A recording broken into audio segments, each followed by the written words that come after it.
जब मैं एक कॉर्न एडिक्ट था, जब मैं फैप एडिक्ट था, तब मैं अपनी लाइफ का सबसे बेकार इंसान था। और इसके बारे में मैंने अच्छे से इस वाली वीडियो में बता रखा है। अगर मैं समरी में बताऊँ तो मैं एक ऐसा इंसान था जिस पे कोई कॉन्फिडेंस नहीं था, जो हर लड़की को उसी नज़र से देखता था, जो किसी से आंखें नहीं मिला सकता था, जो कुछ प्रोडक्टिव नहीं करता था, जिसको किसी काम में मज़ा नहीं आता था। दूसरों का तो छोड़ो, वो मैं खुद अपनी रिस्पेक्ट नहीं करता था। उस टाइम अंदर से पूरा खोखला हो चुका था। मेंटल हेल्थ तो ख़राब थी ही थी, लेकिन फिज़िकली मैं काफ़ी वीक था उस टाइम। फिर मुझे नो फैप के बारे में पता लगा, और मैं नो फैप को लेकर सबसे सीरियस तब हुआ जब मुझे उसके बेनिफिट्स पता लगे। और आज मैं एक अलग ही इंसान हूँ। और बढ़िया बात पता है क्या है?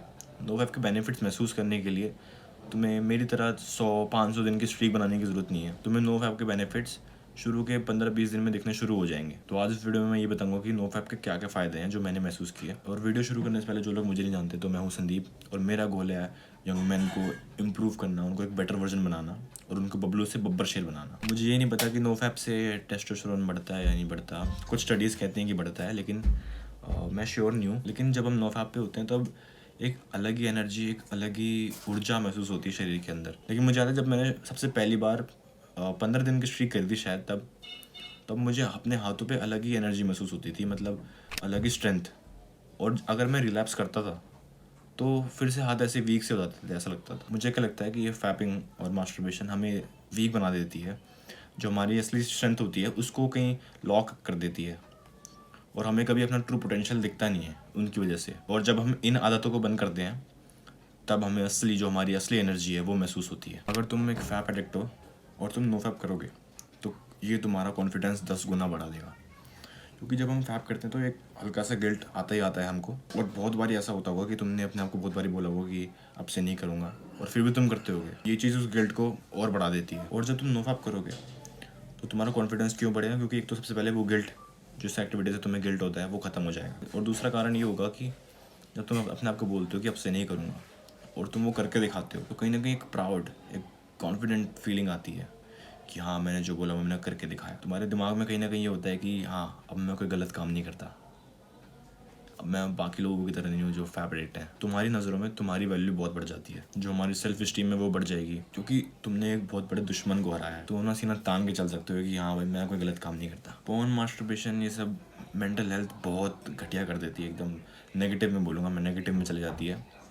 और वो चीज़ पता है चेहरे पे दिखती है, तुम मानो ना मानो, चेहरे पे दिखती है। जैसे एक कोई ड्रग एडिक्ट के मान लो बिफोर आफ्टर जो होती है, ड्रग लेने से पहले ऐसे थे, और जब ड्रग एडिक्ट बन जाते हैं तब कैसी हालत हो जाती है इनकी, तुम खुद देख लो। मैं ये नहीं कह रहा कि पॉर्न एडिक्शन, मास्टरबेशन ये सब ड्रग एडिक्शन के बराबर है, लेकिन थोड़ा आइडिया ले लो कि जब हम एडिक्ट होते हैं किसी चीज़ की, जब हमारी थोड़ी उस चीज़ से मेंटल हेल्थ ख़राब हो रही होती है, तब वो चीज़ चेहरे पर दिखती है।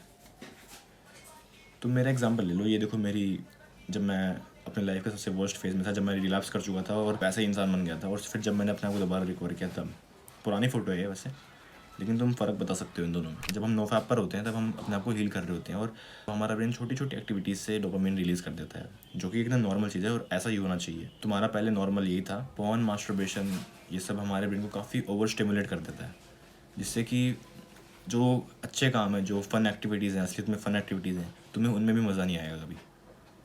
तुम्हें मज़ा सिर्फ वही चीज़ देख के आएगा अब।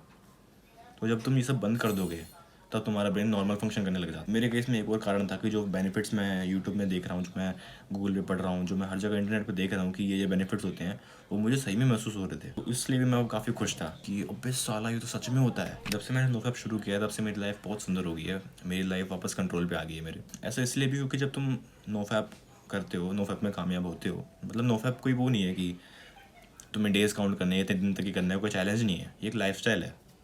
तो जब तुम नो फैप लाइफस्टाइल में आ जाते हो, तुम्हारा ऐसा माइंडसेट होता है कि यार मैं फैप करता ही नहीं, जो करता था वो दूसरा इंसान था, कोई मैं नहीं करता। जब तुम किसी भी एडिक्शन को ख़त्म करते हो तब तुम्हारे अंदर जो सेल्फ इंप्रूवमेंट की भावना है वो थोड़ी बढ़ जाती है कि हाँ, ये एडिक्शन ख़त्म, ये चीज़, ये बुरी आदत ख़त्म, अब क्या बचा है मेरी लाइफ में, अब क्या बुरा है मेरी लाइफ में। जैसे जब मैंने इस एडिक्शन को हरा दिया, तब मैंने ये देखा कि मुझे और कौन कौन सी बुरी आदतें हैं। फिर मैंने देखा कि मुझे स्मार्टफोन का भी थोड़ा एडिक्शन है, मैं फ़ोन थोड़ा ज़्यादा चलाता हूँ, तो मैंने फिर उस पर भी काम करना चालू कर दिया और उसको भी काफ़ी ख़त्म कर दिया। इस तरह से तुम धीरे धीरे अपने आप को और इम्प्रूव करने लग जाते हो। इस बारे में कोई यूट्यूबर बात नहीं करता, पता नहीं क्यों। जैसे मेरा था कि नो फैप की वजह से ही सेल्फ इंप्रूवमेंट मेरी लाइफ में इंट्रोड्यूस हुआ था। अगर तुम सिर्फ नो फैप भी कर रहे हो तो तुम्हारा कॉन्फिडेंस वापस आ जाएगा, तुम्हारा स्ट्रेंथ वापस आ जाएगा, तुम्हारे चेहरे पे ग्लो आ जाएगा, तुम खुश रहने लग जाओगे ज़्यादा। सिर्फ इन 4 चीज़ों से ही तुम्हारी लाइफ एकदम बहुत बेटर हो जाएगी। तो आज की वीडियो के लिए इतना ही। अगर तुम्हें मुझसे गाइडेंस या मुझसे मेंटरशिप चाहिए तो पिन कमेंट जरूर चेक करना। बाकी मैं मिलता हूँ अगली वीडियो में, तब तक के लिए कीप इम्प्रूविंग। Bye bye.